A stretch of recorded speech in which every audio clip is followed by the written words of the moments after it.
Cooperación triangular para el fortalecimiento de la implementación de la EITI en Colombia y Perú. Los países de América Latina y el Caribe implementan la EITI y son epicentro de innovaciones y buenas prácticas, convirtiéndose en referentes para otros países implementadores. Alemania, Colombia y Perú implementan desde 2018 un proyecto de cooperación triangular para el fortalecimiento de los procesos EITI en los países y el intercambio de experiencias entre ellos. Este tipo de cooperación permite establecer una relación de tipo horizontal, en donde cada país ha aportado desde sus conocimientos y competencias y ha recibido apoyo según sus intereses. En Colombia, se han apoyado las discusiones sobre pagos ambientales y la implementación subnacional, mientras que en el Perú se ha documentado la experiencia subnacional ya en marcha y se ha apoyado la concepción de su portal de datos. Este proyecto se realiza gracias al apoyo del Fondo Regional para la Cooperación Triangular en América Latina y el Caribe, instrumento del Ministerio Federal de Cooperación Económica y Desarrollo de Alemania para apoyar a la región. Con el apoyo de Cooperación Alemana, GIZ, EITI Colombia, EITI Perú.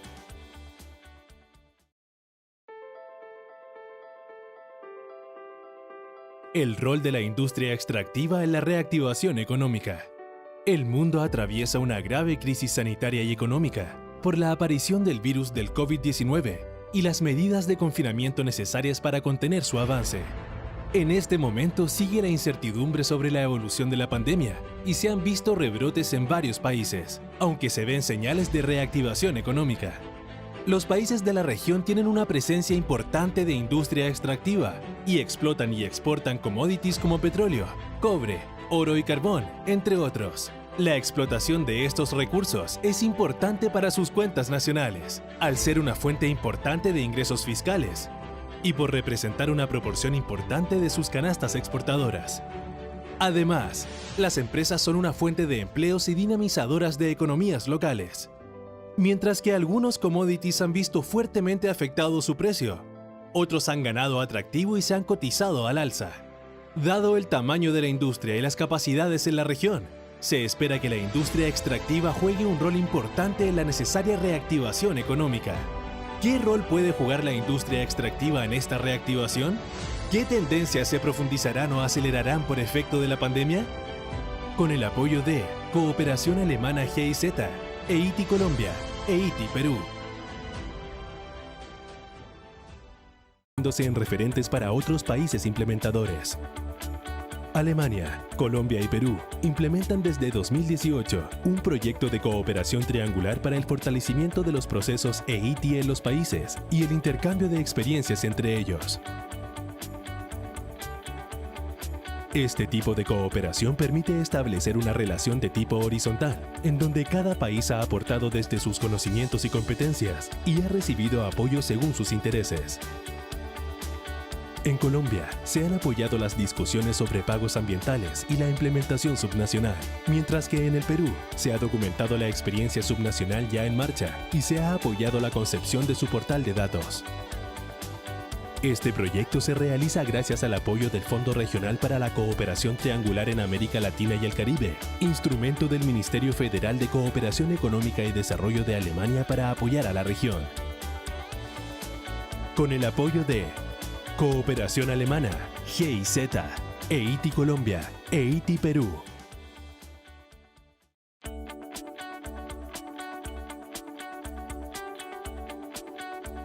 Cooperación triangular para el fortalecimiento de la implementación de la EITI en Colombia y Perú. Los países de América Latina y el Caribe implementan la EITI y son epicentro de innovaciones y buenas prácticas, convirtiéndose en referentes para otros países implementadores.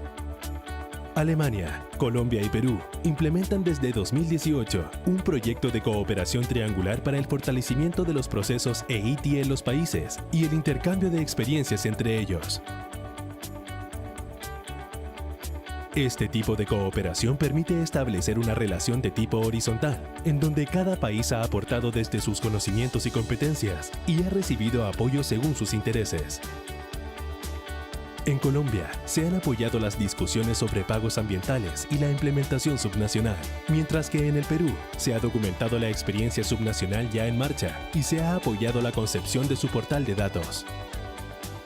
Este proyecto se realiza gracias al apoyo del Fondo Regional para la Cooperación Triangular en América Latina y el Caribe, instrumento del Ministerio Federal de Cooperación Económica y Desarrollo de Alemania para apoyar a la región. Con el apoyo de Cooperación Alemana, GIZ, EITI Colombia, EITI Perú.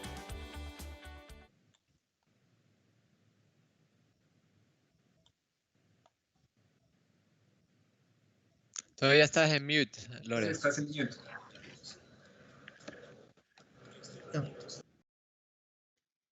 Welcome to the sixth and last seminar of Good Practices and Trends in the Extractive Industry from the Ministry of Mines and Energy and the AD Colombia. We want to finalize this series of webinars by thanking our strategic partners, the GIZ and the Peruvian government. Apart from thanking our partners for the work that has been conducted, we also want to thank our national and international speakers for their participation and for sharing all their knowledge with us. We want to thank the International Secretariat of the EITI for their support. From the Colombian extractive industry, we highlight our support to these type of instances and to the implementation of EITI as a clear signal of the commitment of the government with greater transparency and the strengthening of the governance in our sector. In today's session, we will talk about the role of the extractive industry in the economic reactivation. For that, we have Alejandra Wood, Executive Director of the Center of Studies of a nonprofit based in Chile that works, and she has worked for over 20 years in the mining sector, mainly in BHP, where she developed the corporate marketing to place Escondida among the leaders of opinion and general audience in aspects related to community engagement and environment. Then she moved on to work as a manager of corporate affairs in Scotiabank for 7 years and also as an executive director of the Cultural Center Gabriela Mistral. We also have Ana Carolina Gonzalez, who is an officer of the program of the Ford Foundation and also member of the multi-stakeholder group of EITI Colombia between 2013 and 2016, and she was a coordinator of the research group on mining and energy resources in the University in Colombia, and she was also a member of the board of EITI International and also co-founder of the Civil Society Table for the Transparency in the Extractive Sector. We also have with us the Minister Diego Mesa is an economist of the Concordia University in Canada with a master's degree in economy in the University of McGill in Canada, and also minister and also holder of the CFA Institute in the USA. Before joining the government, Mr. Mesa worked as an economist and expert in the Department of Fiscal Policies from the International Monetary Fund for 2 periods, adding up to 10 years, in which he led and participated in different technical assistance missions on public policies for the extractive industry in over 25 countries. The minister has also worked as a manager and senior economist of the consulting entity PricewaterhouseCoopers in the Penton, British Columbia, and Canada, where he advised customers of the private and public sector in issues of energy, oil, and mining. We also have Jaime Gallardo Delgado, Vice Minister of Mining of the Peruvian government, an economist from the Catholic University of Peru, and he has worked in several positions in the public and private sector. In the public sector, he was Executive Secretary of the National Fund of Training and Employment, Director of Articulation of Territorial Budgets in the Ministry of Economy and Finance, General Director of Promotion and Sustainability in the Ministry of Energy and Mines, and from August this year, he was appointed as Vice Minister of Mining. And lastly, we have Nicolas, who is an economist from the University of Birmingham and also Masters in Economic Sciences of the University of Warning, both in the United Kingdom. His work has focused around the extractive sector, and he has worked in the public, private sector, and the academy, working in the design of strategies and tools to maximize the benefits and minimize the externalities of the investments in the extractive sector. Recently, he has worked on the integration of the SDGs into the strategies and the role of the extractive industry during the energy transition. We will start today's session with a 20-minute presentation that will be given by Nicolas Maini, followed by a discussion moderated by himself, taking as a main pillar the role of the extractive industry in the reactivation of the economy. All the webinar will take place in Spanish, and there will be simultaneous translation available in English, and we will take questions in both languages. So we kindly invite you to ask any questions you may have. Now I'd like to give the floor to Nicolas for him to give us his presentation. Thank you. Great, thank you so much, Lorena, and congratulations everyone for the series of webinars that I know it has been a lot of work, but I know that it has also been a full success, a complete success. So welcome and congratulations everyone. So dear Minister Mesa, Vice Minister Delgado, Ana Carolina Gonzalez, and Alejandra Good, and audience in general.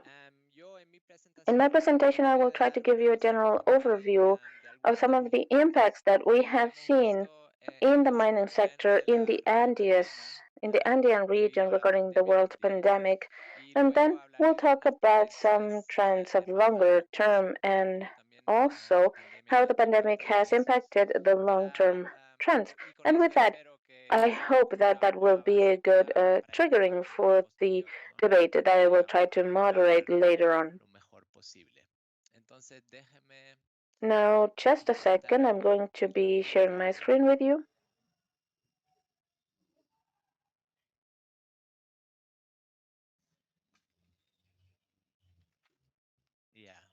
Okay, are you able to see my screen?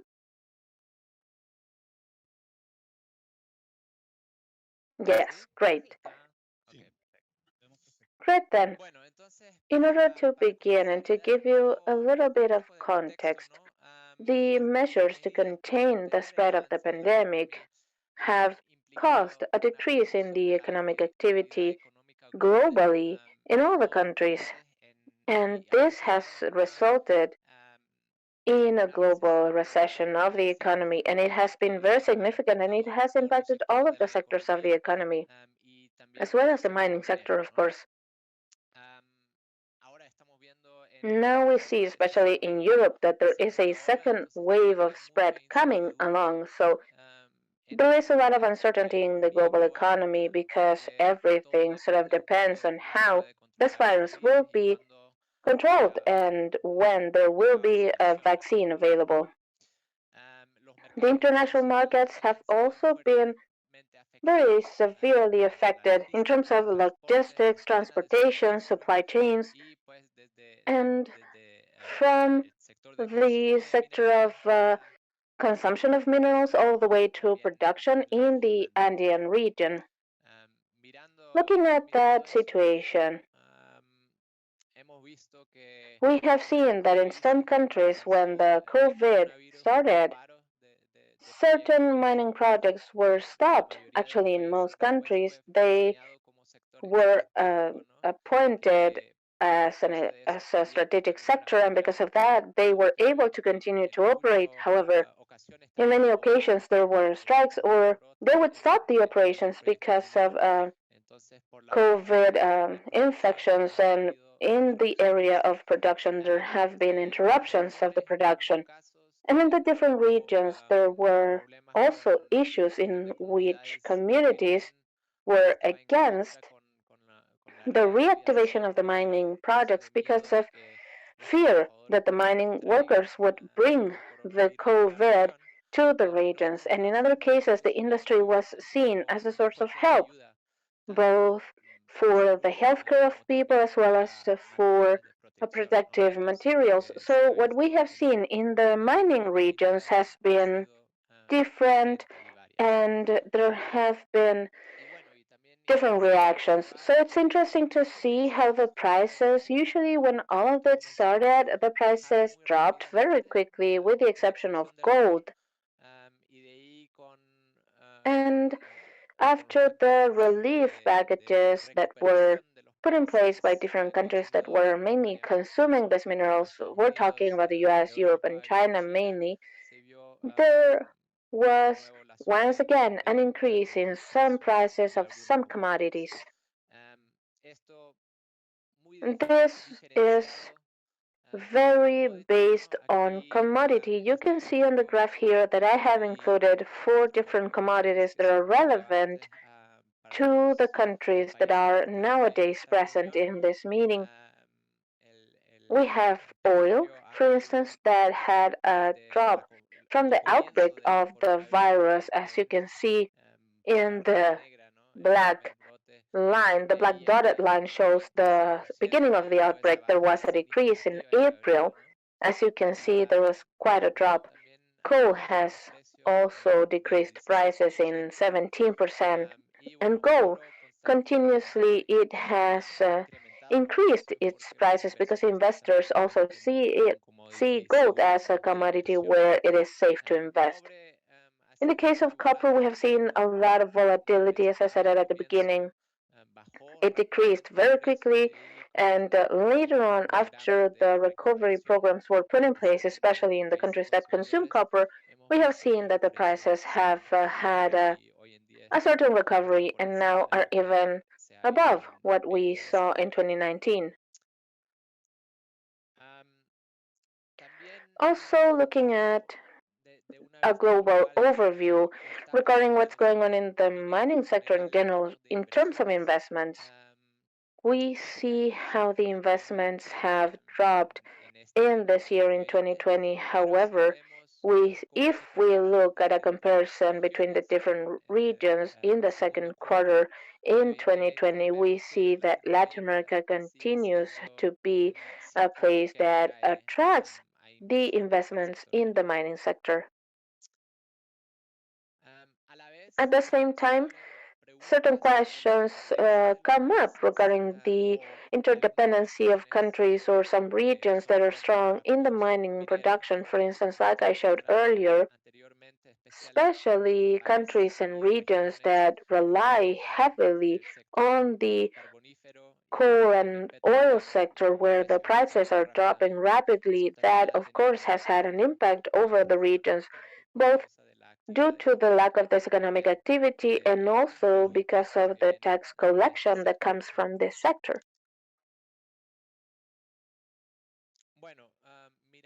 Now, looking at some trends that we had seen already even before the outbreak of the virus, but now we have seen that these trends have been sort of accelerated during this period of time.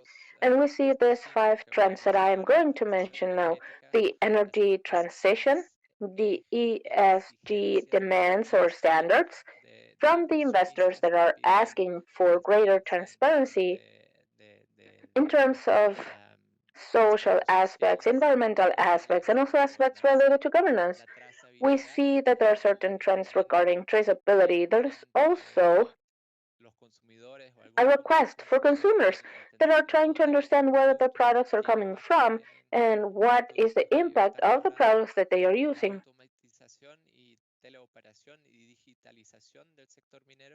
We also see the automation and teleoperation of the mining sector and also geopolitical risks. And I will show some examples of each of those in the following slides. Starting with the energy transition. And if you look at the left-hand side, there is a graph from a document of the World Bank that estimates more or less which are going to be the demands for the different minerals if there is a transition that happens faster in different scenarios actually. If there is a faster energy transition or a slower one to shift to a greener economic system. And as you can see, there are 2 products that are very important for the region, which are nickel and copper. And if we were to look at the different scenarios where there is a transition of a faster pace, the demand increases significantly for those 2 minerals. Now, in relation to the pandemic, if we look at the other side of the picture, you see the budget of the European Union that if you compare that with the budget for recovery that is available for the financial crisis, there is definitely sort of a greener approach. So in this budget, 30% of the policies or of the allocation of resources is designed to achieve a greater or a greener economy in Europe that aims at this transition, or at least in Europe, the transition is being accelerated thanks to the pandemic. Now, the second trend that we see has to do with the demands for ESG from the investors. To the left, you see a graph that shows different sectors, and in 2019, Standard & Poor's classified the mining sector as the sector with highest risks, both social and environmental risks. So it is seen as an area where investors have to be or are trying to pay more attention to these factors.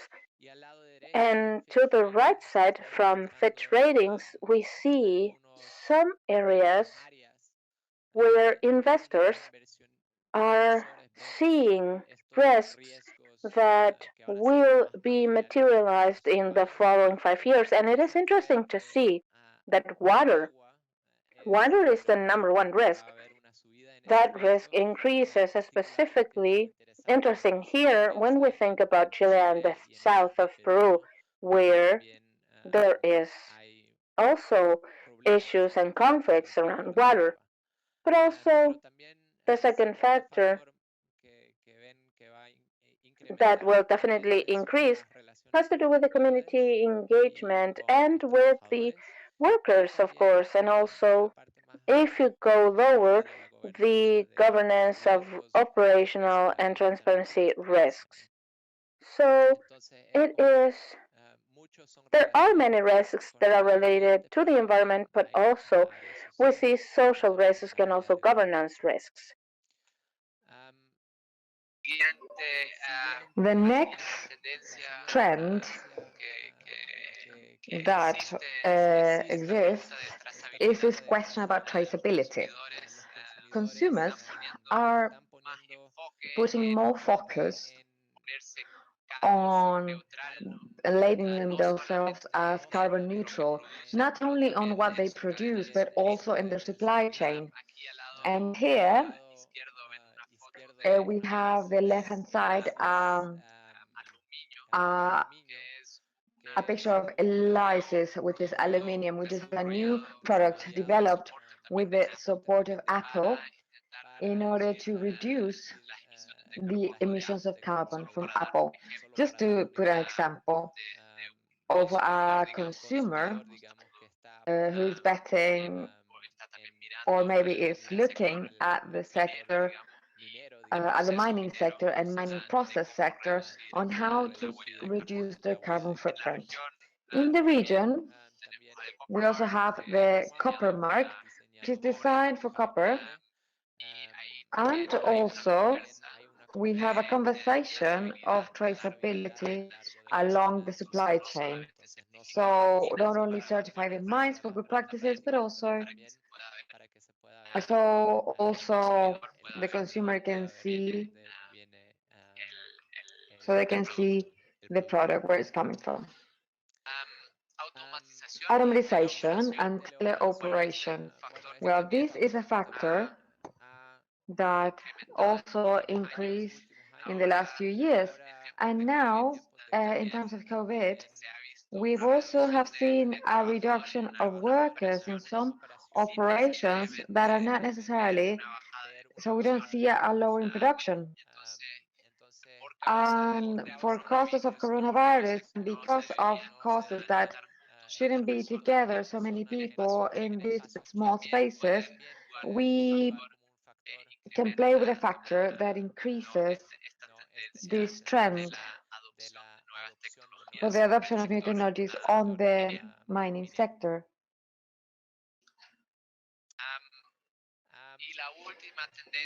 And the last trend that I believe is also relevant are the risks, the geopolitical risks.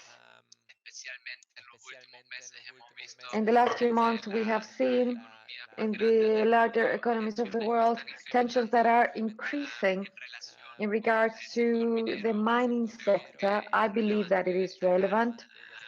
It's worth highlighting this list of critical minerals that are being developed both in Europe as well as in the United States and as well as in Japan and other countries. And we say, okay, maybe we need to ensure for our technologies and our transitions and energy transitions so we can have access, so we have diversified mineral access, so we're not depending on just one single region that is producing or processing certain minerals. So therefore, I believe that this is a geopolitical factor also can have an impact in the mining sector and producing countries. So therefore, it would be interesting to have that as an opinion, this trend.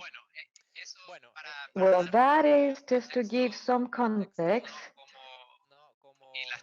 and the trends that we have seen now in the countries and in the Andean countries. We have very strong hope, which is the mining sector should be supporting the recovery, the economic recovery in the Andean countries. And here we can get some examples of threats, both in Peru and maybe the title gives it away. The mining sector has a key role in the economic reactivation as well as in Colombia, and also is a key player in the economic reactivation. And also in Chile, the Minister of Mining promotes a portfolio of 18 projects by 17 billion to support projects of reactivation. And an example of how this is affecting in the technology, this sector, the crisis destroys 50,000 jobs in the mining industry, but the participation of women growth. So these are all impacts that are missing this trend that we are looking now more in the long run with the impacts that we are seeing in the pandemic.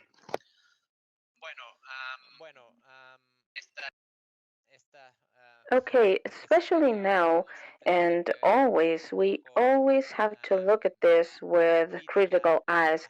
We have to look at the forecast of prices with critical eyes because they're usually wrong, especially in times like this. But just to give you an example regarding copper and nickel, right? This is also related to the demand and the energy transition as well. It has been forecasted that in the long run, the prices of these minerals will also increase. So, in that case, there is an opportunity in order to attract greater investment into the mining sector to support the financial recovery of the Andean countries. And with this, I would like to move on to address some challenges that came to mind that we definitely need to take into account if we expect or if we want to focus on the mining sector when it comes to the financial recovery. First of all, we need to maintain the social and environmental standards. Secondly, we have to strengthen the subnational structures of the state, especially so that people or regions that are suffering the impact of the mining sector also see and feel the benefits that are due to the mining sector. We also need to maintain the progress that has been made and also to strengthen transparency and accountability. I believe that that gives us a very interesting opportunity regarding this international trend with greater pressure for transparency from the consumers and investors. And we need to see how to use that type of data to support local governments and communities as well to help them do monitoring and to improve the local policies when it comes to the priorities for development. And lastly, the creation of a shared vision of the role of the extractive activity in the territories. Well, with that, I would like to leave you with some questions to trigger a discussion. The first question is, how do we compatibilize the attraction of good quality investments with keeping up with the environmental social standards in the extractive sector? Secondly, do you see any options for regional cooperation, understanding that Latin America is a region that exports commodities, that is also responsible for the production of minerals that are key for the energy transition? The third question, what role should the countries that consume these products have in the discussions regarding traceability of minerals and also the standards in projects that are being developed here in this region? And lastly, what role should the extractive industry play in the economic recovery of your country, and how would it be possible to strengthen its contribution towards sustainable growth? Okay, with that, I would like to give to each speaker 5 minutes to reflect on the presentation and the questions. And later on, we're going to move on to a conversation with very quick interventions responding to specific questions in order to cover as many topics as possible in the little time that we have left in the webinar. I would like to ask the panel members to follow up with questions to each other if that comes up. And after 2 or 3 rounds of discussion back and forth, we're going to open the floor to take questions from the audience, and I will try to include those questions into the discussion. So I would love it if you could send your questions at any time through the chat box in order to ask those questions. And please, if you want to ask a question specifically to a panel member, please do add their name to your question. With that, I would like to give the floor to the panel members for them to reflect during 5 minutes, more or less, and I would like to start with Ana Carolina, please. The floor is yours. Thank you very much, Nicolas, and good morning, everyone.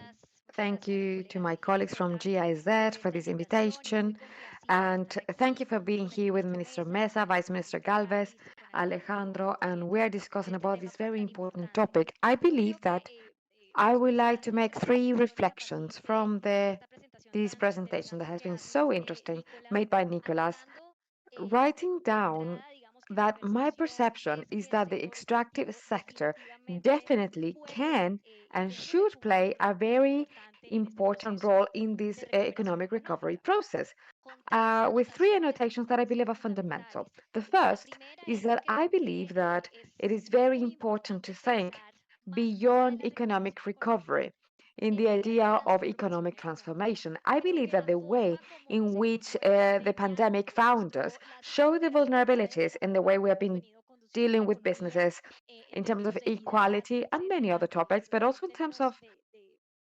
performance and dependencies, commodities, vulnerability, external clashes, as you mentioned. And I believe that it is key to think that it's not only about going back to what we had before, but how do we do it to achieve something that is way better? President Duque said in an article yesterday there's a need to build a more equal society. And I totally agree with the premise. I believe it's fundamental to think about ourselves differently. Second,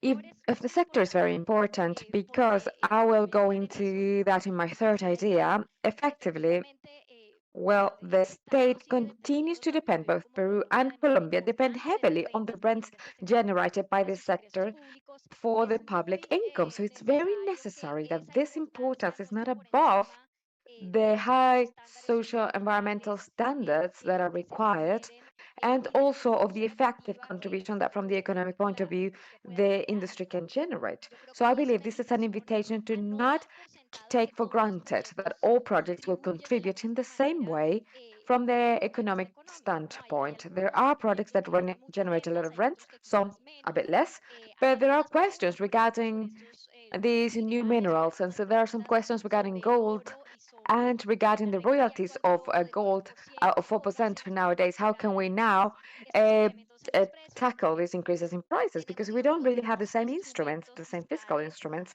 that we have in the case of oil. And I believe that this is the discussion that we need to be having, and also a discussion in the sense of how can we achieve that the sector that will be an engine for this reactivation can guarantee that we will not be reducing the seriousness and the rigorousness with which we need to carry out the environmental processes and the consultation and participation processes. And as you were mentioning, Nicolas, in your presentation, I believe this is fundamental. The markets and the investors are not asking less performance in terms of environmental and social aspects because of the pandemic. Quite on the contrary, what we see, it's greater demands because of what this pandemic is showing us is what could be coming if we don't take the climate crisis seriously. So I believe the attention on those topics is not going to be but increasing. It will increase in the short term, especially if we talk about energy transition when we are trying to sell minerals to countries so they can have a more sustainable economy. It wouldn't make much sense to do so when we have problems of human rights violations, environmental problems over here at home. So I believe the trend should be towards increasing the rigorousness in terms of environmental topics and the consultation levels as well, because our countries, such as Colombia and Peru, have understood from the last decade that if we don't do it in this way, sustainability, financial sustainability, and operation will be affected in their day-to-day work. And that has been proven to us by the increase of social and environmental conflicts in the last decade. I believe it is important to start looking at this consultation and this participation not as a barrier, but quite on the contrary, think that the barrier has been not having these spaces that are fundamental for consultation and participation, and think that this reactivation of the sector and this role, in this sense, we should be thinking that some projects maybe can come out and maybe some others cannot. But that is part of the equation now. And the last idea is that I believe that the sector is very important also because of how we were saying this important dependency of the revenues generated by the sector and the potential of the sector, but that also is not necessarily good news. This is a dependency. The role of the sector and the companies themselves can be playing in the diversification, and this is fundamental, not only in the diversification of the mining portfolio, but also the diversification of the economy itself.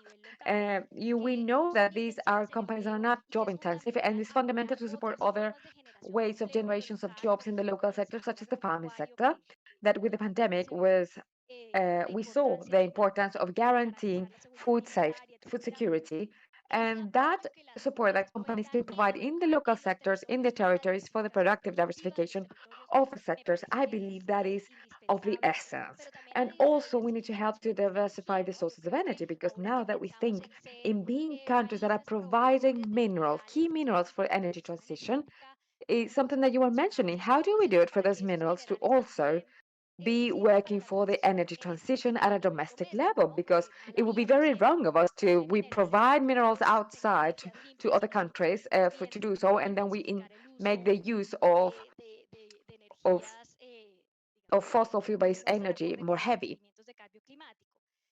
Lastly, a role that I believe is fundamental in this sector is from the point of view of the profits and the royalties of the mining sector. How can we be more audacious and smart on how we invest these resources in order to reach the populations that are going to be the most vulnerable ones in the pandemic, especially the rural populations and the ethnic groups? But also, how can we invest in a way that we can promote this transition in a fairer, more sustainable way that is in line with the commitments that our countries, both countries, that have been taking on this flag in this fight against climate change and the commitments that we have acquired. So that will be an initial reaction to what you have stated. So thank you so much for this space again. Excellent, Ana Carolina. Let me now give the floor to Alejandra for her intervention. Thank you, Nicolas. I would really like to appreciate this invitation from EITI. Thank you, Ana Carolina. Greetings to you, also Minister Messi, Minister Galvez.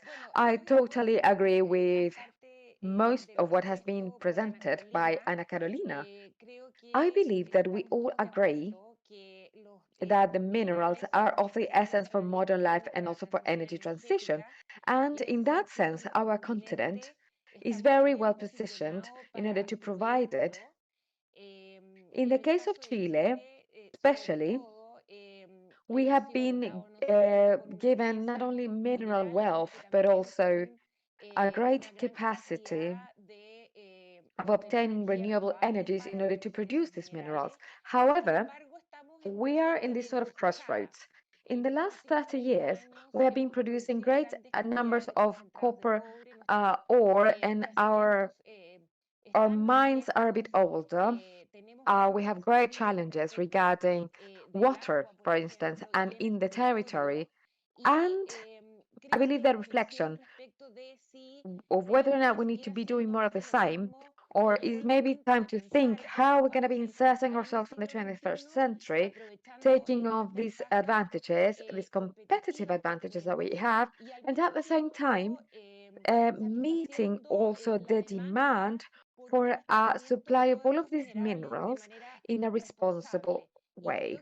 I believe here we have plenty of opportunities, not only in order to comply to what the consumers are demanding, but because in this process we can also be more transparent with our own communities at a local level and also with our interested parties. So, the fact that we are a mining company is an opportunity, a virtuous opportunity in terms of being able to build upstream an offer of services and technology around mining that is exportable. We believe that is there is where we need to create some complexity on our economic activity around this great competitive advantage. But we also have the obligation of doing so in a more inclusive and sustainable way. Perfect. Thank you very much, Ale. Minister Mesa, I would like to give you the floor now. Thank you very much. Greetings to everyone and the panel members and Nicolas, and I would like to thank the space to share this in this panel, in this bilateral or multilateral panel. So, well, I also agree with several of the things that have been exposed here. What Ana Carolina was saying, the topic of the standards, environmental standards, and social standards, of course, has to be very strict and rigorous for the extractive industry. And in the case of Colombia, we have to support the institutionality that we have in the country. I believe that there has been a work of several years in order to strengthen the environmental authority, for instance, for strengthening now what we're going to be having in the prior consultation authorities, which is one of the instruments that we have in the Colombian norm.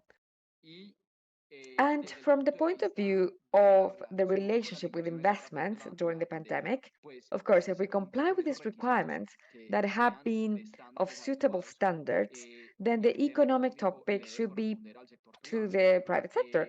So there's an important point of view exposed by Carolina that I believe are quite relevant nowadays, especially in the case of mining, as we were saying. So remember that the profits that is the revenues that these projects generate should be suitable for the government or for the state, and we should be reviewing the fiscal elements that we have in place. There's a lot of literature on the topic, and that is a topic that we discuss in length when we talk about it.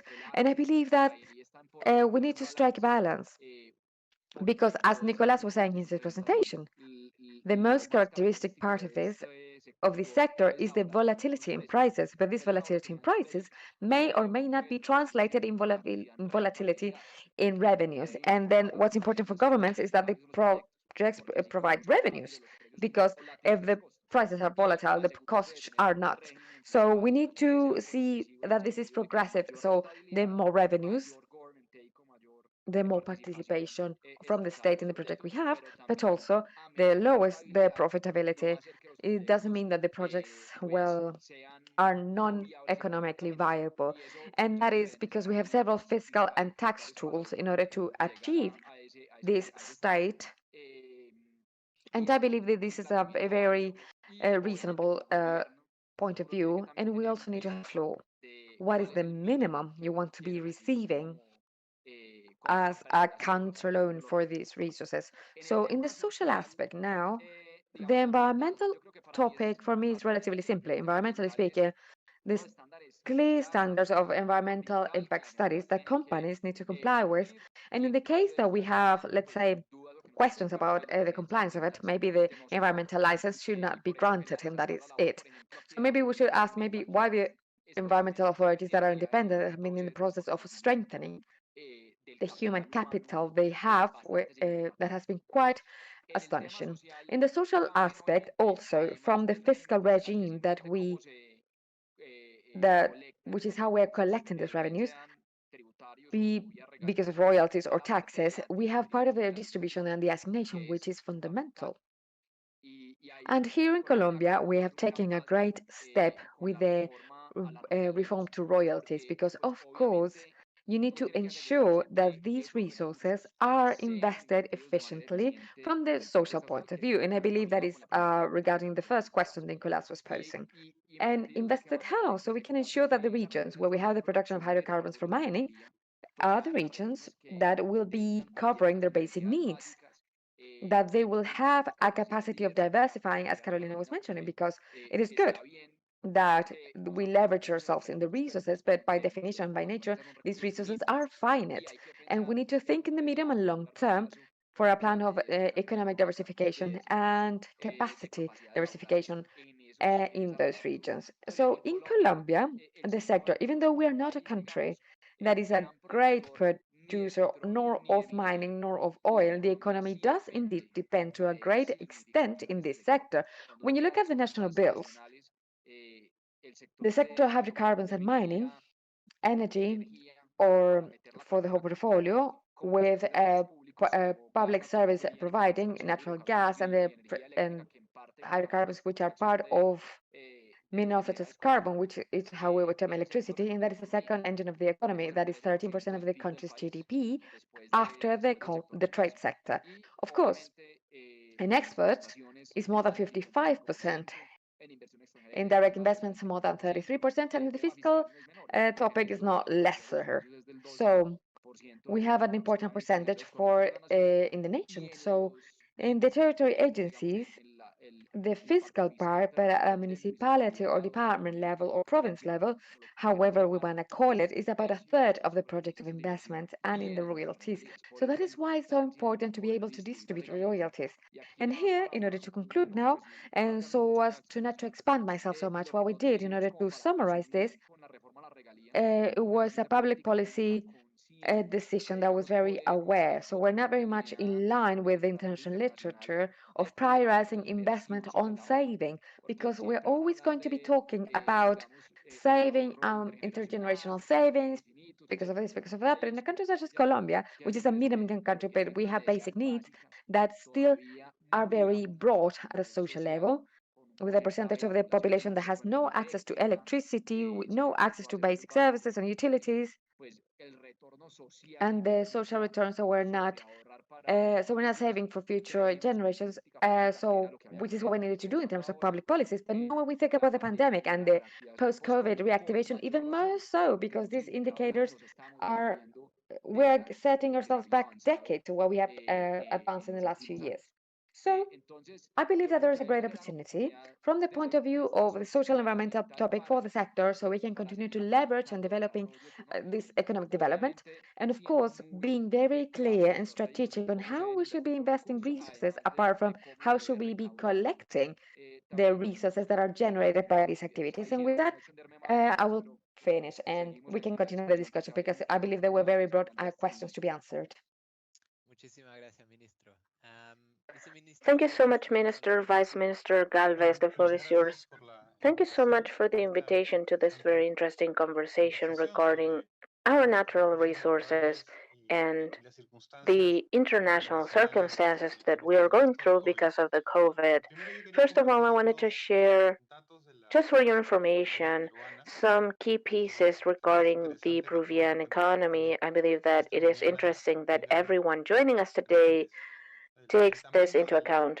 The size of the Peruvian mining is more or less 10% of the GDP. The contribution of the mining sector is similar to its size.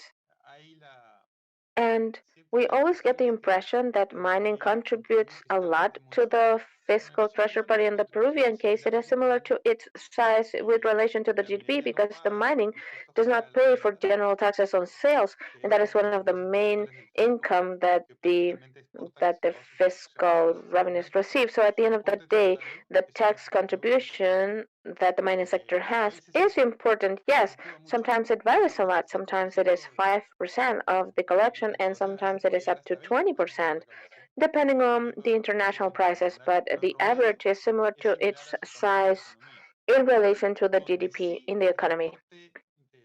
Now, where the mining sector has a great contribution is in the exports. 60% of the exports of Peru are minerals, and of that 60%, copper accounts for half of the exports, and gold accounts for one quarter of the exports. And the rest is a list of different minerals, including zinc, lead, silver, molybdenum, iron, etc., etc. Those minerals together account for 25% of the exports, and our main production comes from open pit mines, but we also have a significant production that is conducted underground in Peru. And the formal mining activity is highly regulated in Peru. We have environmental entities that are independent and that are enforcing the fulfillment of the environmental assessment studies in everything that has to do with large and small mining. But we have a wide variety of informal mining activities that go beyond what the laws and the regulations say. So that was only for you to have an idea regarding the context in which the mining activity takes place in Peru. We do agree with you in that the mining sector needs to bring development to the territories where the mining companies actually operate. And also that that duty is not an easy one to achieve, and it is the most complicated part of the development of mining projects. Mining is seen as highly beneficial for the country overall, but at the same time, it is seen as if it would give a little contribution to the local areas, and through royalties, the mining sector is making a contribution to the local governments, and those resources are not being used properly. And that is something that we definitely need to fix in the future. Also, I wanted to share with you that we agree with this idea that mining needs to be helping us to diversify the production of the country.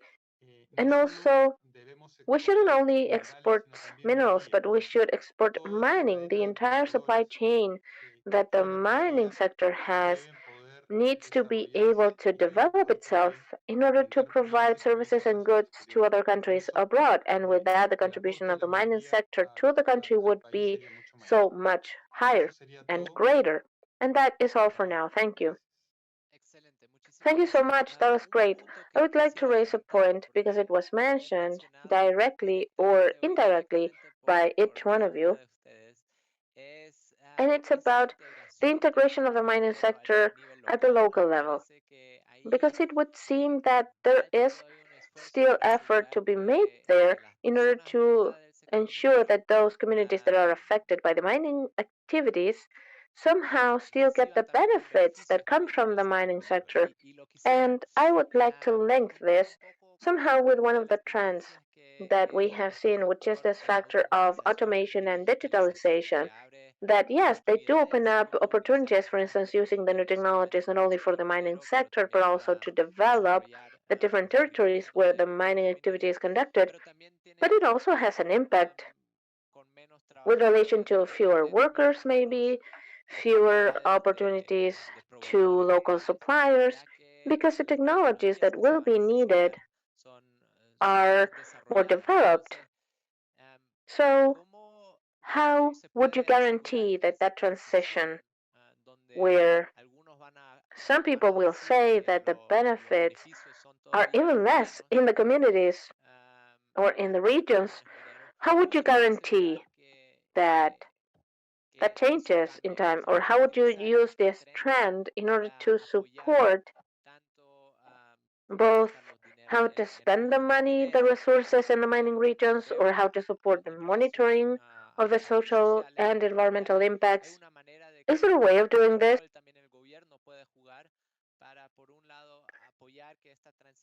And also, what is the role that the government can play in order to support a transition that happens in a positive manner and that is perceived as positive by the communities that live surrounding the mining projects? Okay, let's go for another round. Let's start with Ana Carolina. Thank you so much. Next time I'll switch it up. No, yes, I mean, it's a discussion that we have had in so many different scenarios, and especially with the partners of the Ford Foundation. I believe that there are many ideas on the table now.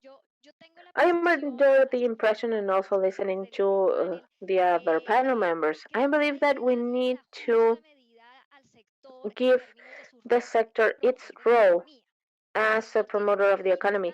Yes, it does have an important role to play, but it isn't the only sector, and this issue of the diversification needs to be on the agenda, and that happens at the national level, as the Vice Minister said it regarding the economic contribution of the mining sector, its participation in the economic activity, the GDP, etc., but it also happens at the level of the different territories. And sometimes, to promote the sector in the territories, we create expectations that are way beyond what the sector could actually be able to do in a certain territory. So I believe that yes, first of all, in terms of the contribution in the territories, in terms of productive diversification, it would be key. The support that the sector can give to the development of the economy beyond the productive chain with the sector itself. But I also believe that we need to be able to do this analysis, this cost benefit analysis, including all the elements, financial and social and environmental aspects, because this isn't only a question about how do we make people feel that they have benefits. Well, it might just be that some projects will not give them benefits. For instance, comparing the financial factors, environmental and social factors, maybe at the end of the day they just don't get to have a benefit. And maybe the production in that sector needs to be different and not mining. And we have to be open to listen to the voices of the territories to make sure that what we are actually promoting there is the development of that territory, considering their expectations and the expectations of the communities there because they know what they need for their social, environmental, and productive development. And for me, that requires that we have an honest conversation regarding the financial contribution of the activity or the different impacts. And in some cases, yes, it's worthwhile having a project, and in some cases, it just isn't. Thank you so much, Ana Carolina. Alejandra. Well, we are of the opinion that in the Industrial Revolution, in this 4.0 revolution, we are seeing the revolution. However, the impacts and the fruits are still to be seen. I believe that the adoption of digital technologies like automation and robotics, etc., they are deploying it at the moment. However, we still need to wait to receive the benefits, and of course, it takes greater development in infrastructure. Then we're going to have a conversation regarding cybersecurity, system integration, data management, automation of processes, etc., etc. And I believe that even though the impacts will be seen in the future years, that probably gives us a window of time that would allow us to get ready in order to somehow properly tackle the challenges in productivity and to do improvements in our operations to guarantee the sustainability of the industry. But also we have to work on inclusion and equality. That is key for the social licensing of the sector, which means that we are able to identify efforts that can be developed jointly in order to face and tackle the impacts that will be produced by this transformation in how mining takes place.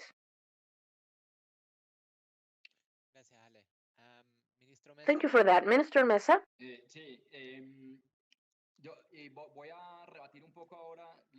Well, I'm going to disagree a little bit with Ana Carolina in order to make this panel a little bit controversial, I believe that there is a very clear principle that, of course, is something that we all agree upon, which is that the extractive industry is capital intensive and not labor intensive. But when we talk about large projects, that is the case.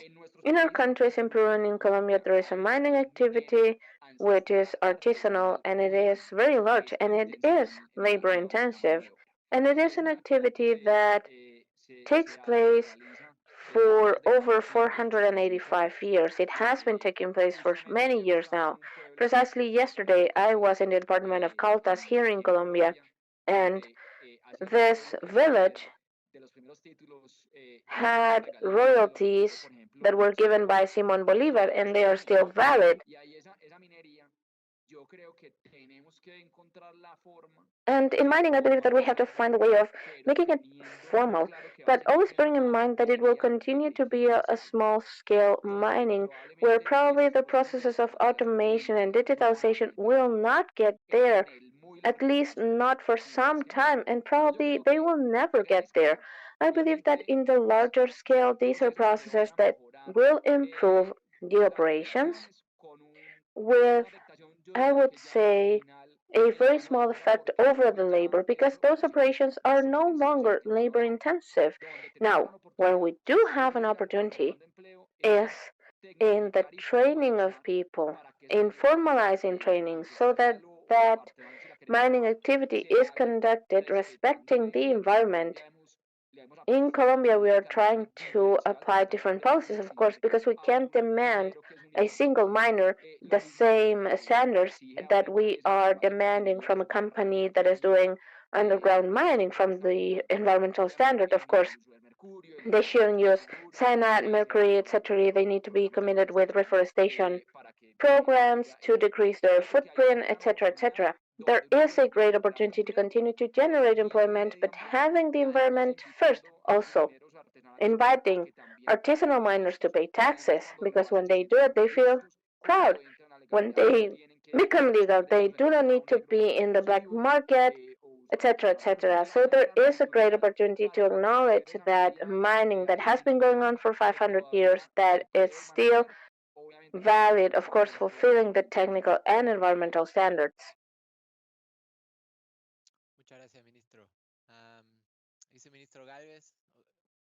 Thank you, Minister. Minister, Vice Minister Galvez, you have a lot of informal mining in Peru as well. Maybe feel free to complement that comment.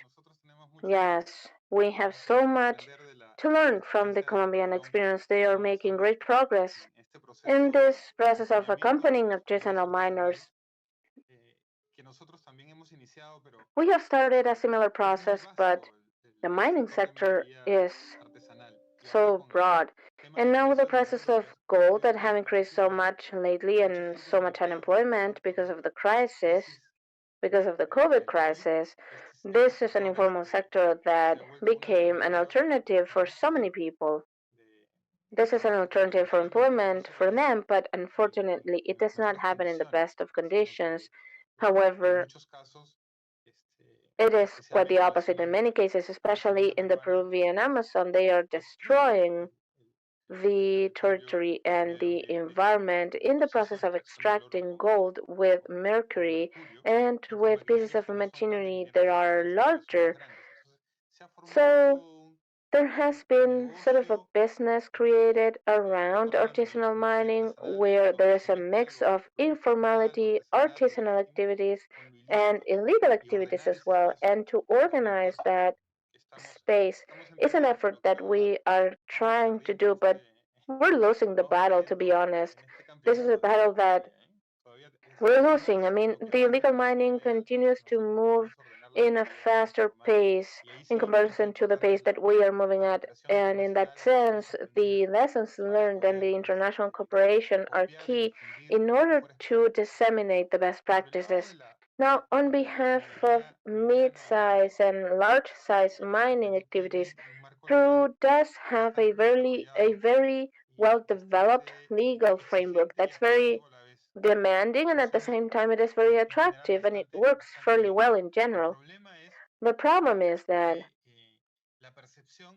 The perception in the territory is that in many cases, mining doesn't even contribute to the development of the local territories where it takes place.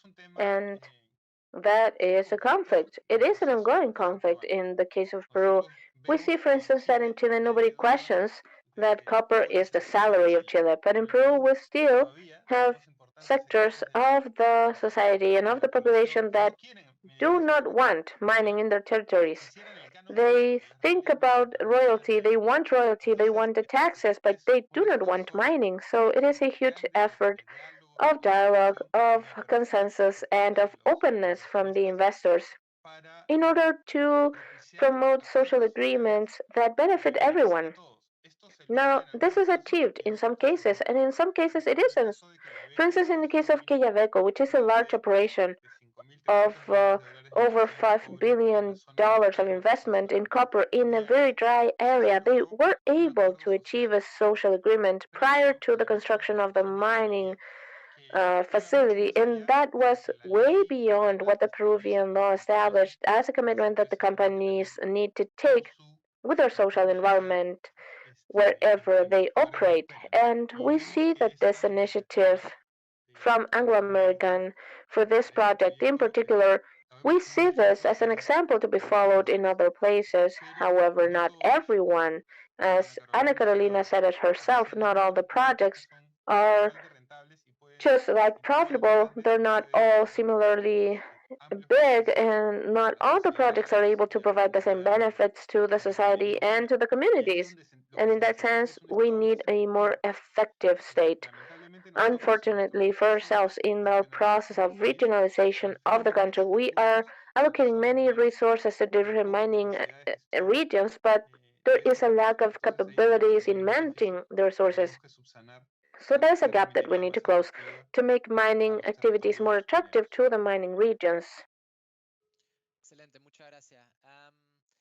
Excellent. Thank you very much. Now I will be choosing some questions that were coming in, but I'm going to be choosing three that we still haven't spoken about. One, my own, is related to cooperation among countries. As you mentioned, in the mining sector in Colombia, especially in the area of the artisanal area, there could be some lessons learned and some cooperation in the region. Many times, we see also how they are somehow competing certain countries in order to attract investment. But if you look at the case of artisan mining or the case of copper, where Peru and Chile make a big amount in terms of global production, what possibilities of cooperation in specific points among the Andean countries do you see? I'm especially interested in that because that is part of what we try to promote through the project. Then there's another question that was coming in, and I believe it is very interesting. It is as follows: the trends for energy transition result in opposing scenarios for different administrative sectors. So, do you consider that your country is prepared to face them? I believe that is specifically aiming to carbon and oil in comparison to others that sometimes the demand will be rising in the long term. And this is directed to Minister Mesa. And I believe this is related to the comment of the artisanal sector. So that is when they are intensive in labor, artisan mining could be a good option to promote the economic reactivation in regions that have mining potential. Are there any policies to promote the development of artisan mining over the business exploitation of large scale? So now, the other way around, just to give Ana Carolina a bit more time, I will start with you, Vice Minister Galvez. Yes, delighted.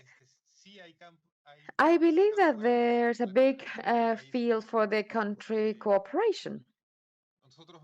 we see the Colombian experience and we can learn from it in order to improve our policies in regards of artisanal mining. In fact, we are defining a policy of promotion of artisan mining and small-scale mining, and we believe that we are going to have great opportunities of consulting on the experience of Colombia.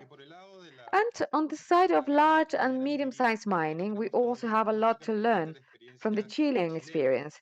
In fact, we see with interest all of this consensus that has been created in Chile regarding mining and the different institutions that participate.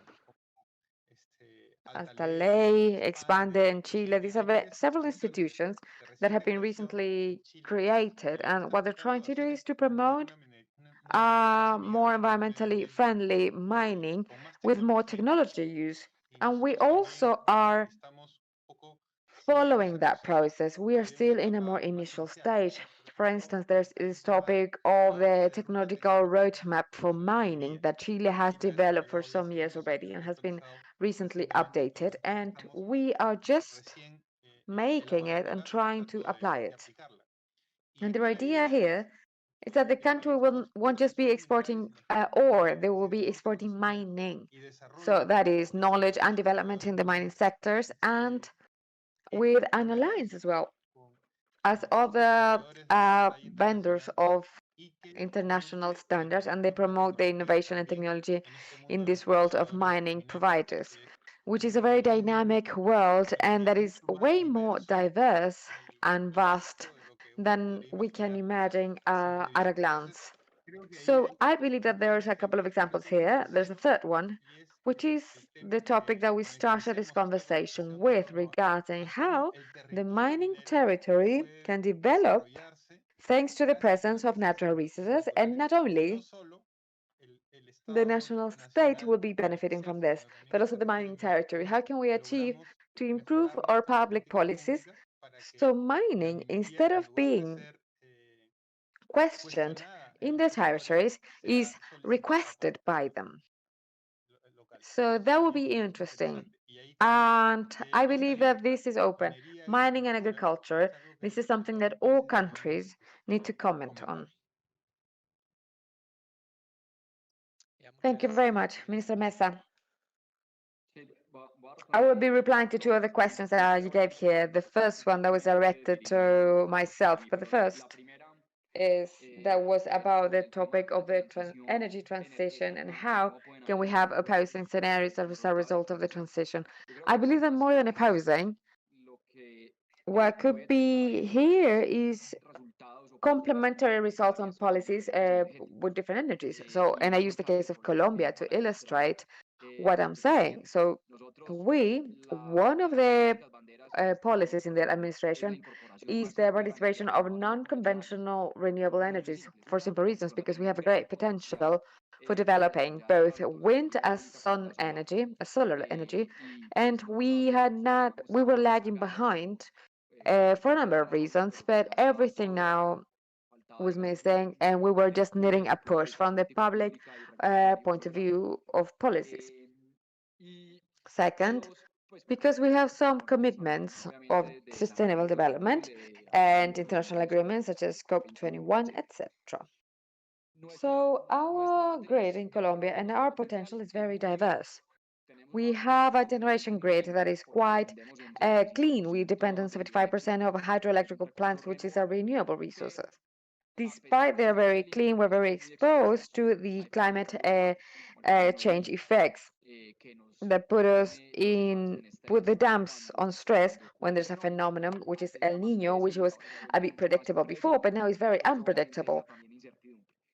So here we have the complementarity of non-conventional renewable energies for the matrix. And of course, we all know the variability of that resources, that we need to have a backup in order to prevent for what happened in California last month. There was an overflow of renewable energy generation, and they reached the system and caused stress on the variability of that type of sources.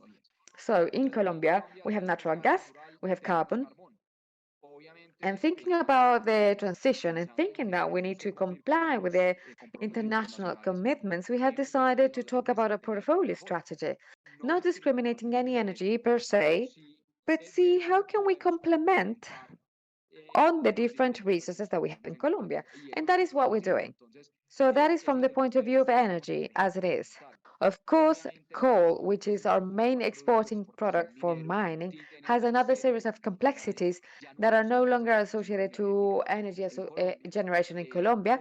And it has come to the same as with internationally, has happened with carbon, and the pandemic sped up this post carbon world where we're entering. So here we have a separate cooperation to show a strategy of a fair transition that has been lived by these states in the United States, has been lived by other countries as well. So it was simply to say that I don't believe that we have opposing, but we have complementary ideas that allow us to use the resources in an optimal way from the point of view of from the environmental, economic, and social point of view. The question of artisan mining, it is, I don't believe it can be strong enough so it is a reactivation engine. I believe that reactivation, apart from the generation of jobs and reactivating the economy and attract more investment, of course, will be weighing more on the large mining projects, but I do believe that this is a source to preserve employment, which is a more formal way. And that is why we have a differential focus here in Colombia, both from the technical point of view as well as the environmental point of view, to bring these mining companies that now do it in an informal way for their legality, uh, joining them technologically speaking, banking them as well for those who enter the banking system. And so there's an opportunity of job preservation and also formalization of jobs, which I believe is also fundamental. And here, just to wrap up, and again, I would like to share what the Vice Minister said, and we need to separate very well what is informal or artisan mining, that this is illegal extraction. And in Colombia, we have decided and also have had to do a lot of pedagogy on the topic because small miners could interpret that they will be pursued or chased around, but it's quite the opposite. We want to pursue illegal activity because even in a greater scale than Peru, we have it in Colombia, and it has become a source of income for unlawful groups. Because it's a more profitable source than narco trafficking for drug dealing, and it becomes more attractive for unlawful groups because once they can transport gold, it is a lot easier to transport than cocaine from the point of view of international borders and what generates the transport business. So it is the frontal fight against illegal activity is absolute and radical. We put a law, pass a law to pursue all of the links in the chain, which is in the case not only of extraction, but the ones that do transport, trading, etc. But we also provide all support to artisanal minings where we can perceive we can have formalized jobs in a very significant way. Excellent. Thank you very much. Alejandra. Well, I believe that your question has two dimensions. And first of all, I believe that we do have a lot of space for collaboration. As mining countries, we need to attract investments that today we know are investments that go hand in hand with the quality of the investment. Not only the projects are assessed in financial terms, but also by other dimensions, as you presented that yourself just now when you opened this webinar. And I believe that here, the challenge for everyone, for all of our countries, is the need that we should understand that the context conditions and the regional challenges should be complied with. What we think, in a way, we need is to harmonize the coming of these new standards with regulations and assessment of investment of each country. We require that investments will have added more directly the contribution to the development of local capacities, innovation, technology, and environmental impact. And in the same way, it is important that the local framework should just basically, I am so sorry about that noise, but I have a child who is just knocking on my window. Yeah, yeah, that is what happens in the pandemic work. I am so sorry about that interruption. Not a problem, Ale. I also have a closed door in my home, so my kids don't come in. I have to close the curtain even. So, well, I was talking about the institutional framework. In our countries, it's necessary that we recognize capacity building, local capacity building, sustainability, which is where we have done the most improvement, and also inclusion, such as more protagonic, the key participation in the territory to create sustainable value, mining activity, which is something that has been present throughout the conversation. And we need to uh, see how social investment should be complemented with productive investment. And this is what, because this is the one that maybe has the most capacity of impacting the territories. And in concrete, and coming back to the of the opportunity of offering low carbon minerals, of course, there are opportunities for collaboration. I believe in Chile, well, I think in Chile and Peru as the biggest copper producers.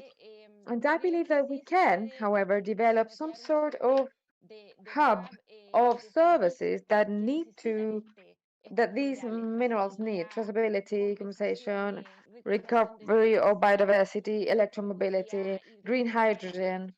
Of course, each country can do this in their own terms, but I believe there are huge opportunities and synergies that of having an integrated agenda that will allow to standardize, for instance, the human capital systems as integrated strategy in terms of services for environmental services, generate roadmaps for the development of technological solutions, where maybe the countries will be having different specializations.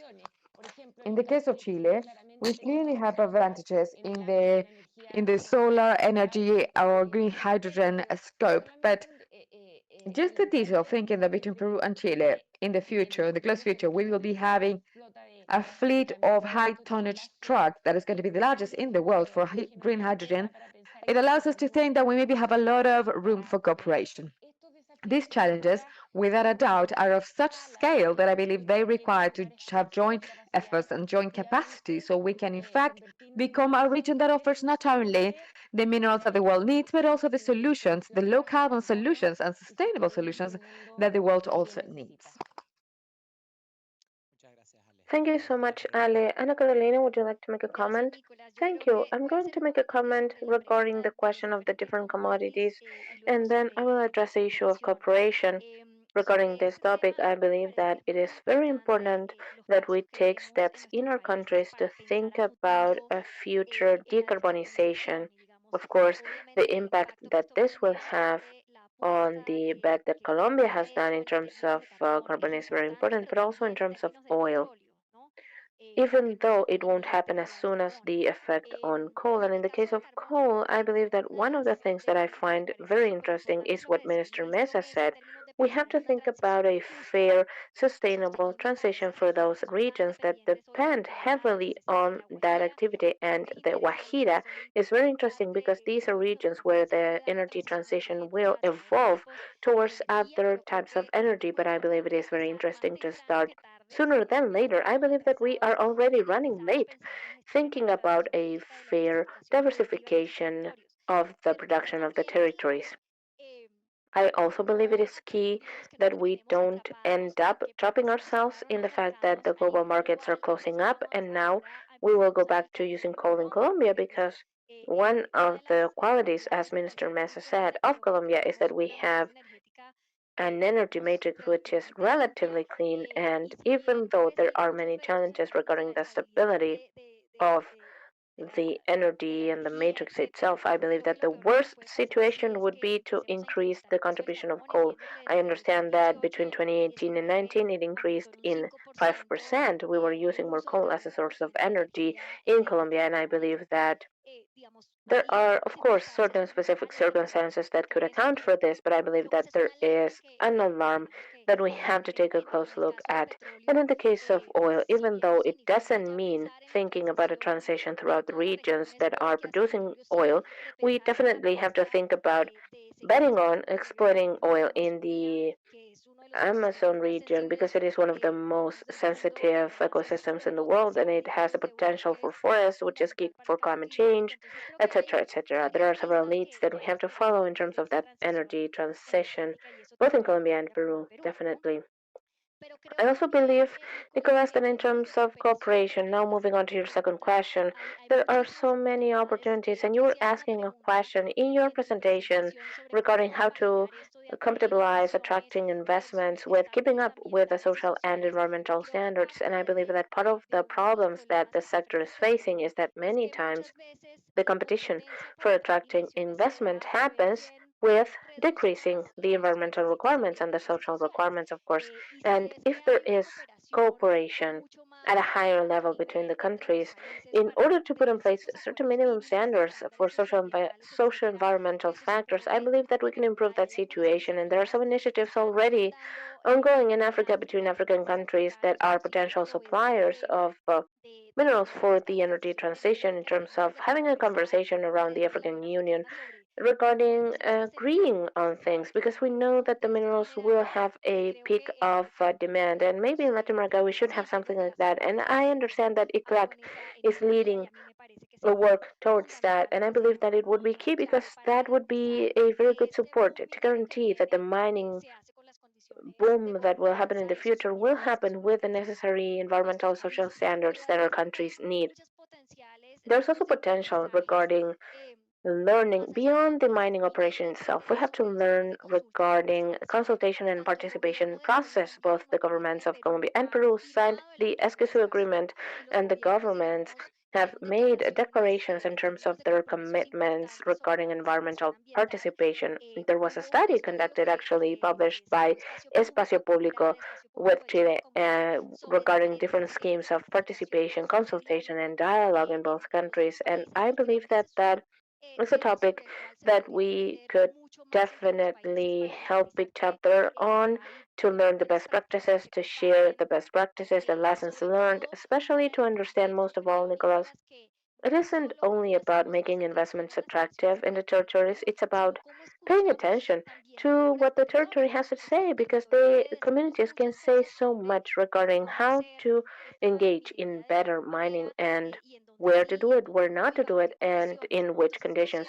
So it's not only about disseminating the projects and the potential benefits, it's more about listening, paying attention in order to design the projects to fulfill the expectations of the communities. Great, thank you so much. We're almost running out of time, and I would like to give you just one final minute. We keep talking about so many different topics, but I just wanted to hear what is it that you have to say? What do you think needs to happen now in the following months? We're still in the middle of a pandemic, and we keep talking about what are we going to do in the long run, but once again, let's come back to the present time. What is the next step that you see that it needs to be taken in the countries where you are working? Just 1 minute each, please. I'm going to start with the Vice Minister Galvez, please. A pleasure, thanks. In relation to the pandemic, we have not recovered completely yet in the mining sector. The open pit mines are almost, I would say, going back to the pre-COVID level, but the underground mines still have problems with the availability of labor, with the protocols, and they are producing, I would say, 20% less than what they were producing before the COVID hit, before the emergency situation happened. I believe that the sector is making progress, and by the end of the year, the mining sector will have recovered. They do not need any greater support from the government. The protocols are getting better by the day, and there are so many things that we still have to solve with the workers. They are now doing longer shifts, and that, of course, brings along complications for the family life of the mining workers. But definitely, I wanted to share with you one initiative that Peru is working on, which is called Remake, which is a get to a word that's called convergency dialogue. And this is the center of convergence and good mining practices that was created a couple of years ago, and it proposed a vision for Peru. But this vision came from representatives not only of the companies but also of the civil society, the academia, and the state. This is an initiative that we are going back to in order to put new challenges on the table to have a better mining in the future. And one of the pillars of this proposal is to bring this vision to the territories.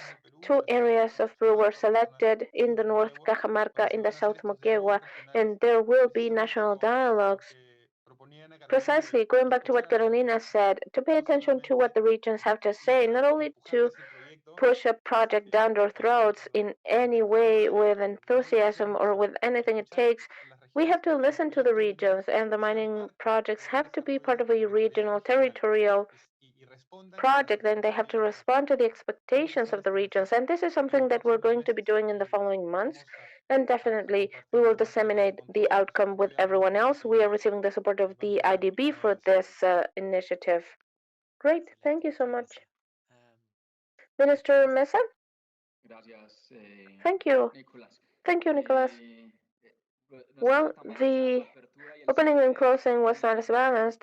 Apparently, you were choosing us in the same order or giving the floor in the same order, but it's good that we have a good group. It was a great panel. Thank you so much once again. I think it was very balanced out and it was very open to discussion. And just to wrap up very quickly, I believe that the opportunity that COVID is giving us and that the pandemic is giving us is to be able to speed up the processes of energy transition in two different fronts. First, in the issue of incorporating renewable energies at the large and small scale. Colombia, as I said it earlier, we still have a gap to close in terms of energy quality.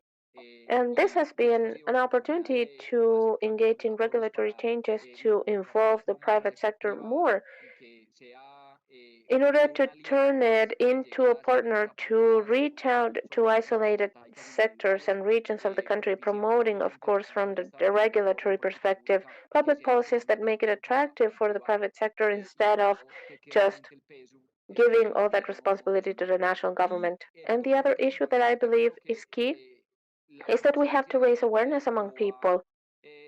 I believe that most people have internalized this in terms of mobility. That is where the major opportunity is in terms of decreasing our footprint. The transportation actually is the sector that moves the needle to fulfill our sustainable development goals and to fight against climate change. And in that sense, there are several activities that we need to do. First, we need to be more aware of the fossil fuels that we use, especially for the transportation of people. And we have to use more public transportation in spite of the pandemic, that, of course, is restricting the capabilities that we have. But we have to use the online tools that we have available. It has been proven, at least in Colombia and by the government, that we can operate remotely without any issues whatsoever.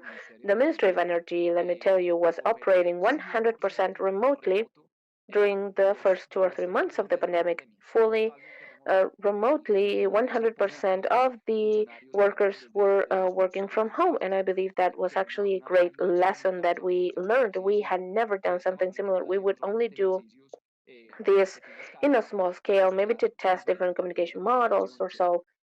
But in the issue of transportation, I believe that we need to continue to speed up the use of electric vehicles, other fuels with a smaller footprint, with a smaller impact, and especially in Colombia, in the different cities, we have a major issue, not only with CO2, but also with the quality of air, which is the particulated material that fuels have. And we have conducted an effort to decrease those levels to historical minimum points to increase biofuels. We also have a voluntary program to mix over 10%, which is the regulatory mix for methanol and biodiesel, and we need to have the right incentives in place. That will make a huge difference. We just turned 1 year since we enacted the electric mobility law, and there are incentives to buy those type of equipments. And when we look at the numbers from 2019, with the law that had been enacted only 6 months ago, Colombia was leading the sales of electrical vehicles in the region above Chile and above the Dominican Republic, which are the other two countries that are betting on putting in place incentives for this type of mobility. And in the first half of the country, even with the pandemic, we still had sales of electrical vehicles that were increasing, I would say, in 60, 70% in comparison to 2019. And I believe that part of that is that people with the pandemic are realizing that those actions, individual actions, when they happen collectively, they do have a real impact over what's going on, over the climate and all that. And I believe that this is a great opportunity to be able to speed up that transition and to continue working on policies that lead people to make decisions that are made sensibly, of course, and that aim at decreasing our footprint and becoming neutral in the future. Thank you so much, Minister Mesa. Alejandra, I would love to see in the following months the promotion of the recovery with the necessary investments to speed up the digital transformation, and in the scope of sustainability, that this brings along greater productivity in many sectors, especially in the mining sector, with lower environmental impact, with lower emissions. And I believe that the pandemic especially has shown that there is a trend towards more sustainable mining and it needs to be promoted. We need to promote the production of green copper. That is an ethical imperative, and it is also a huge business opportunity for the mining sector in all of its ecosystem. With businesses and innovation, we know that the following months, especially next year, will be a very complex year for Chile. We have so many elections coming up in our political system, so many milestones that we're going to go through. And if we move forward with the new constitution, with the drafting of a new constitution, we know that all the eyes will be looking at Chile and will be looking at this sector as well and potential changes that this new constitution will bring along. But I insist, the 21st century is putting Chile and the Latin American region in a very good position in terms of competitiveness and also in terms of sustainable businesses. And I truly hope that the way out of this process is a way out in a win-win situation for the country and for the sector as well. Thank you, Alejandra. Ana Carolina. Yes, the present is very important for the long run as well, because any decisions that we made in the following months will be key for whatever happens in the long run. I believe that the challenge and the most important is that those policies of financial recovery or economic transformation, like I said it earlier, continue to maintain and strengthen the social environmental standards at the highest quality and maintain the commitments of the countries regarding prior consultation, participation, etc., etc. I believe it is very important not to race to the bottom in order to promote the economic recovery that we set ourselves back. That is fundamental, but also from the perspective of being proactive, we need to use the resources that will be distributed in the following months to incentivize investments where we see that the sectors need it and they have the potential to become not only more sustainable but also more inclusive. So we need to make investments, reach out rural communities or other communities that are performing economic activities that have the potential of serving the smaller scale and to generate greater inclusion of women, rural communities, etc., etc. Great. Thank you so much. I believe that I wouldn't have been able to close better than you did, so I'll leave it at that. And thank you so much to the panel members for their time. Thank you for your contributions as well. Thank you so much to the audience for the great questions that they sent in. And also, I wanted to thank once again to the entire team that is organizing the webinar and that has organized the webinar. I know that they've been working for so long to make this a successful webinar. And with that, to the audience, I just wanted to mention that this series of webinars is over for now, but there will be another session on October the 29th where Alejandra will be the moderator of a session that will focus so much more on the technological impact, which is a topic that we swiftly covered today. So if you want to be part of that session, with experts on that topic, please sign up on mythos.net or feel free to contact us in our organization. And with that, thank you so much once again, and I hope that you have a great day, and I hope to see you soon on October 29th. Thank you so much. Thank you. Bye bye. Adiós. Chao, hasta luego.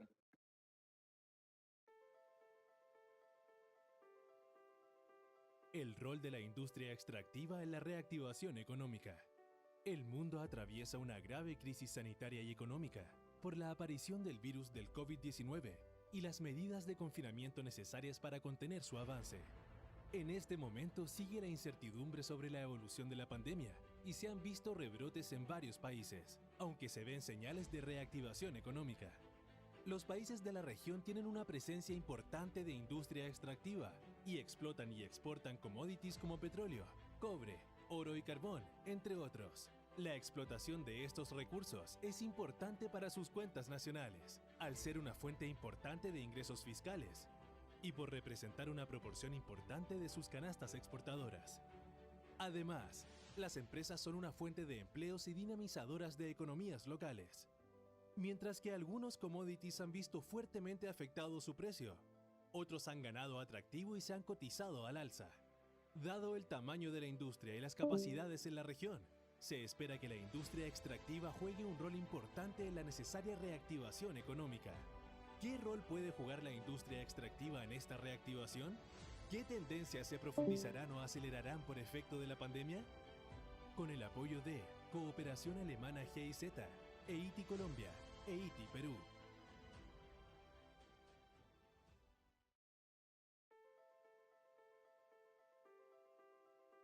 El rol de la industria extractiva en la reactivación económica. El mundo atraviesa una grave crisis sanitaria y económica por la aparición del virus del COVID-19 y las medidas de confinamiento necesarias